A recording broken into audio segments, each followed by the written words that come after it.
Hello friends, welcome to Yes Academy. My name is Mukesh Panjwani. आज हम investing activity का question number 10 देखने जा रहे हैं। इससे पहले क्वेश्चन नंबर 9 हमने देखा था, जिसमें कि प्रोविजन फॉर डेप्रिसिएशन टॉपिक हमने स्टार्ट किया था। और उस क्वेश्चन का हमने आपको होमवर्क भी दिया था, तो मेरे ख्याल से आपने होमवर्क कर लिया होगा। और होमवर्क नहीं किया है तो पहले आप होमवर्क करें और उसके बाद ही इस लेक्चर पे आए। ये बहुत इंपॉर्टेंट है। ठीक है, तो चलिए पहले क्वेश्चन पढ़ते हैं। जिस तरह का क्वेश्चन हमने क्वेश्चन नंबर 9 देखा था, मिलता जुलता क्वेश्चन है। कुछ छोटी छोटी चीजें हैं जो कि इसमें अलग है। देख लेते हैं हम। From the following information, calculate net cash flow from operating activity and investing activity.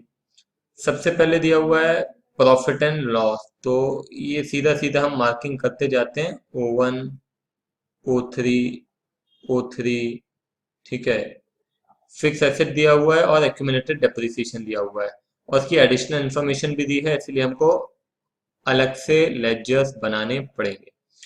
Provision for tax ये आपका O1 में आ जाएगा। ठीक है, A machine costing ₹4,000, book value है 1,000, was sold at a profit of 400। तो ये सब दिया हुआ है, तो ऑब्वियस सी बात है हमको अकाउंट बनाना ही पड़ेगा। तो हम दो अकाउंट बनाएंगे, एक फिक्स एसेट और दूसरा हम बनाएंगे प्रोविजन फॉर डेप्रिसिएशन। ठीक है, तो फिक्स एसेट अकाउंट बड़ा सिंपल है। सबसे पहले तो आप यहाँ लिखो टू बैलेंस ब्रॉट डाउन। कितना है? 42,500। इधर लिखिए by balance carry down, that is 46,400। ठीक है, उसके बाद आइए एक्यूमुलेटेड डेप्रिसिएशन पे, तो बाय बैलेंस ब्रॉट डाउन 21250, ये ओपनिंग बैलेंस है, और ये टू बैलेंस कैरी डाउन ये आपका क्लोजिंग बैलेंस है 22,000। ठीक है, याद दिला दूं, इस प्रोविजन में आप क्या लिखते हैं, क्रेडिट साइड क्या लिखते हैं, जैसे जैसे डेप्रिसिएशन हो रहा है वैसे वैसे हम क्रेडिट साइड में लिखेंगे। और यदि कुछ हम एसेट बेच रहे हैं तो उसका डेप्रिसिएशन यहाँ पे लिख देंगे। ठीक है, ध्यान है ये इधर हम क्या लिखते हैं, बाय डेप्रिसिएशन। ठीक है, डेप्रिसिएशन ऑफ करंट ईयर। ठीक है, और इधर क्या लिखेंगे, इधर हम लिखते हैं टू फिक्स्ड एसेट। ठीक है, depreciation on fix asset sold. ठीक है, ये लिखा जाता है। क्लियर है, और ये आपका फिक्स एसेट है। यहाँ पे हम क्या करते हैं, बाय प्रोविजन इकट्ठा डेप्रिसिएशन घटाते हैं।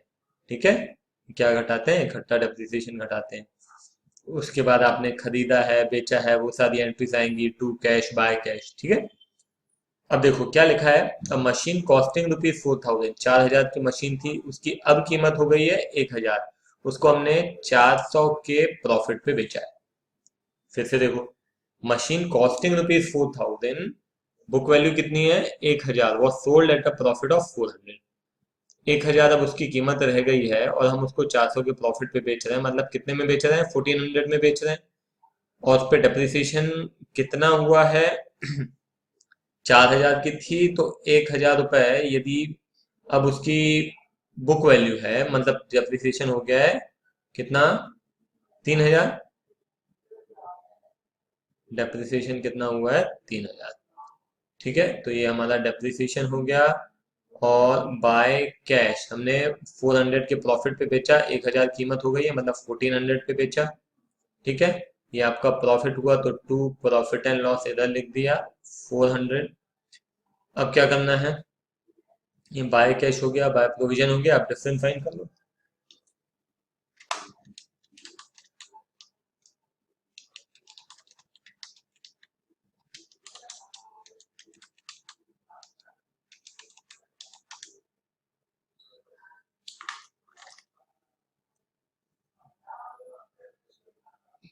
तो यहाँ पे आ रहा है टू कैश, कितना, 8,100। ये क्या है, परचेस। ठीक है, ये आपका परचेस, और ये क्या है, सेल। ठीक है, तो 8,100 का ये आपका हो गया आउटफ्लो और ये हो गया आपका इनफ्लो। इन्वेस्टिंग एक्टिविटी है ये दोनों, ये आपका इन्वेस्टिंग एक्टिविटी और ये भी आपका इन्वेस्टिंग एक्टिविटी। ठीक है, और ये आपका प्रॉफिट है, ये आएगा O2 में। ठीक है, और ये यहाँ पे अब देख लेते हैं क्या है। 4,000 की मशीन थी, 1,000 बुक वैल्यू मतलब 3,000 का डेप्रिसिएशन, तो 3,000 का डेप्रिसिएशन हमने एक साथ घटा दिया। ठीक है ना, समझ में आ रहा है ना। यहाँ पे डेप्रिसिएशन बढ़ता जाएगा, यहाँ पे जब बेचेंगे तो इकट्ठा डेप्रिसिएशन घटा देंगे। तो अब यहाँ पे मिसिंग फिगर कौन सा है, ये मिसिंग फिगर है। देखो 21,250 आपके पास टोटल डेप्रिसिएशन था, 3,000 और घटा दिया तो कितना हो जाना चाहिए, 18,250 हो जाना चाहिए, मगर 22,000 है, मतलब और डेप्रिसिएशन हुआ होगा। कैसे पता चलेगा, बैलेंसिंग फिगर। दोनों में बड़ा सिंपल है, बैलेंसिंग फिगर आपको बस ढूंढना है। तो 3,000 प्लस 22,000 माइनस 21,250, तो आपका डेप्रिसिएशन आ गया 3,750। ठीक है, this is depreciation for current year. ये किधर आता है, ये आता है आपका O2 में। ठीक है, बस अब क्या करना है, अब कुछ नहीं करना, सिंपल बस अपन को लिखते जाना है। सबसे पहले प्रॉफिट एंड लॉस, तो ये प्रॉफिट हो गया आपका कितना, 15,000, ये प्रॉफिट हो गया। उसके बाद आइए O2। O2 में क्या क्या है, O2 में दो चीजें हैं, एक ये है और एक ये है। तो अच्छा O1, पहले O1 कंप्लीट कर लेते हैं। इसमें एक है प्रोविजन फॉर टैक्स।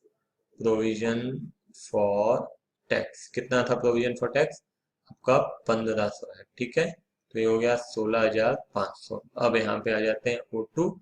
O2 में क्या क्या है, डेप्रिसिएशन है कितना, 3,750, और है आपका प्रॉफिट है, तो प्रॉफिट माइनस करेंगे कितना, 400। ठीक है, तो हो जाएगा 3,350। ठीक है, अब आइए O3। तो O3 में क्या क्या है, करंट लायबिलिटी, तो इंक्रीज इन करंट लायबिलिटी, कितना इंक्रीज इन करंट लायबिलिटी है, 5,500। 5,500।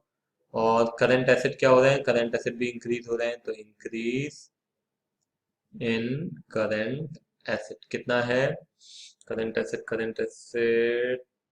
3,000, तो 3,000 ये घटा देते हैं तो हो जाएगा 2,500। ठीक है, देखिए कितना है, 16,500 प्लस 3,350 प्लस 2,500, तो आ गया 22,350। 22,350। ठीक है, लेस आखिरी में टैक्स पेड। यहाँ पे ध्यान रखना, पिछले केस जैसा ही है, आप प्रोविजन फॉर टैक्स अकाउंट बनाने की जरूरत नहीं है। ओपनिंग क्लोजिंग यदि बराबर है तो tax paid is equal to tax made, provision made. ठीक है, if the opening and closing balance of provision for tax is equal, in that case the tax paid is equal to provision made, और provision made is equal to tax paid। बड़ा simple है, account बनाने की जरूरत ही नहीं है, फिर भी आपका मन करे तो अकाउंट बना सकते हो। तो ये 1,500 माइनस कर दिया, तो माइनस करने के बाद कितना आएगा, -1,500, तो ये हो गया 20,850। ये आपका हो गया cash flow from operating activity. अब आइए यहाँ पे, ये समझ में आया ना, cash flow from operating activity. अब अपन क्या करना है, अपन को इन्वेस्टिंग एक्टिविटी। तो इन्वेस्टिंग एक्टिविटी में क्या क्या है, इन्वेस्टिंग एक्टिविटी में एक तो एसेट परचेज्ड, तो ये आउटफ्लो होगा आपका, कितने का आउटफ्लो, 8,100 का आउटफ्लो हो रहा है। ठीक है, और एसेट सोल्ड कितना, 1,400, तो अल्टीमेटली 6,700 का आउटफ्लो हो रहा है। तो हम बोल सकते हैं cash used in investing activity. ठीक है, समझ में आया, बिल्कुल सिंपल है, नोट डाउन कीजिए और इसका होमवर्क कीजिए। ठीक है, बाकी अगले लेक्चर में देखते हैं।